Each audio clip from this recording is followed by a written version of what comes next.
नमस्कार। आज हम एक ऐसे प्राचीन भजन की कहानी में उतरने वाले हैं जो सदियों बाद भी अरबों लोगों के दिलों में और उनकी जुबान पर जिंदा है। जी हाँ, हम बात कर रहे हैं हनुमान चालीसा की। स्क्रीन पर ये जो नंबर दिख रहा है, 5 अरब से भी ज्यादा, ये कोई मामूली आंकड़ा नहीं है। ये सिर्फ एक यूट्यूब वीडियो के व्यूज हैं, और वो वीडियो है हनुमान चालीसा का। तो सवाल तो यही उठता है ना कि आखिर 16वीं सदी में लिखा गया एक भजन आज इस डिजिटल दुनिया में यूट्यूब का इतना बड़ा सितारा कैसे बन गया। चलिए इस कमाल के सफर को जरा करीब से समझते हैं। तो हमारा पहला पड़ाव यही है, एक भजन और अरबों व्यूज। ये कहानी है कैसे एक प्रार्थना एक डिजिटल मील का पत्थर बन गई। असल में ये रिकॉर्ड टी सीरीज के श्री हनुमान चालीसा वीडियो के नाम है। ये सिर्फ भारत का सबसे ज्यादा देखा जाने वाला डिवोशनल वीडियो नहीं है, बल्कि अपने आप में एक डिजिटल और कल्चरल लैंडमार्क भी बन गया है।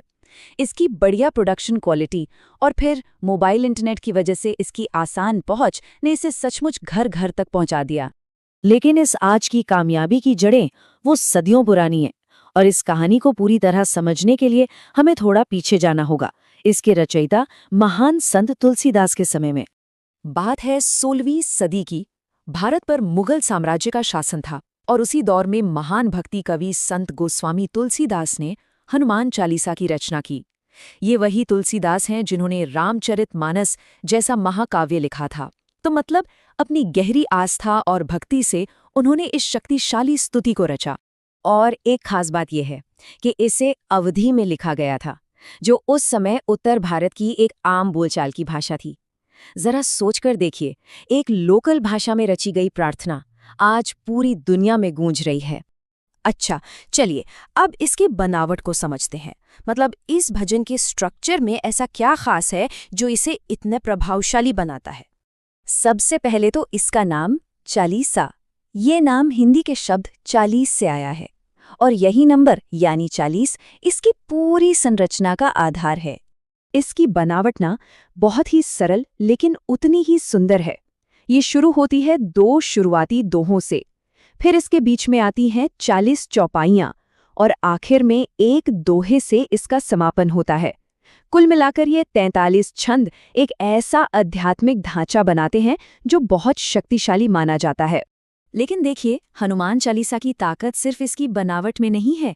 इसकी असली गहराई तो इसके मतलब में छुपी है, जहां विश्वास और विवेक का एक अनोखा संगम देखने को मिलता है।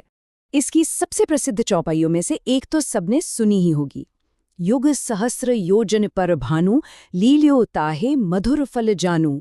ये छंद हनुमान जी की जबरदस्त शक्ति और उनकी बाल सुलभ मासूमियत को दिखाता है, जहां उन्होंने हजारों योजन दूर सूरज को एक मीठा फल समझकर मुंह में रख लिया था। और यहीं पर एक बहुत ही दिलचस्प बात सामने आती है।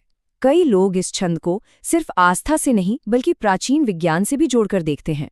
उनका कहना है कि जब इस छंद में दिए गए शब्दों युग, सहस्र और योजन की वैल्यूज को गणित के हिसाब से जोड़ा जाता है, तो जो दूरी निकलती है वो लगभग उतनी ही है जितनी धरती और सूरज के बीच की है। ये दिखाता है कि कैसे एक प्राचीन रचना आज भी वैज्ञानिक बहस को जन्म दे सकती है। देखिए, चालीसा सिर्फ एक प्रार्थना नहीं है, ये जिंदगी जीने का तरीका सिखाने वाली एक गाइड की तरह है। ये हमें साहस, भक्ति, ज्ञान और अनुशासन जैसे मूल्यों की याद दिलाती है। ये बताती है कि हर चुनौती का सामना समझदारी से किया जा सकता है और हर डर पर जीत हासिल की जा सकती है। और शायद यही वजह है कि करोड़ों लोगों का ऐसा गहरा विश्वास है कि इसका रोज पाठ करने से डर और नेगेटिव एनर्जी दूर होती है। ये मन को शांति और आत्मविश्वास देती है।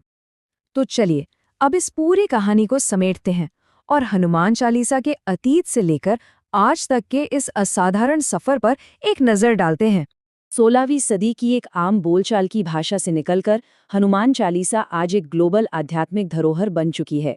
ये भाषाओं और देशों की सीमाओं को पार करके दुनिया भर के करोड़ों लोगों की आवाज बन गई है।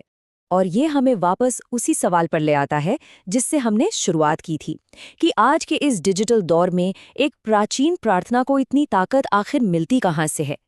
शायद इसका जवाब इसकी सादगी में छिपा है। ये एक ऐसा संदेश है जो समय और टेक्नोलॉजी से बहुत आगे है और हर पीढ़ी के दिल को सीधे छू लेता है।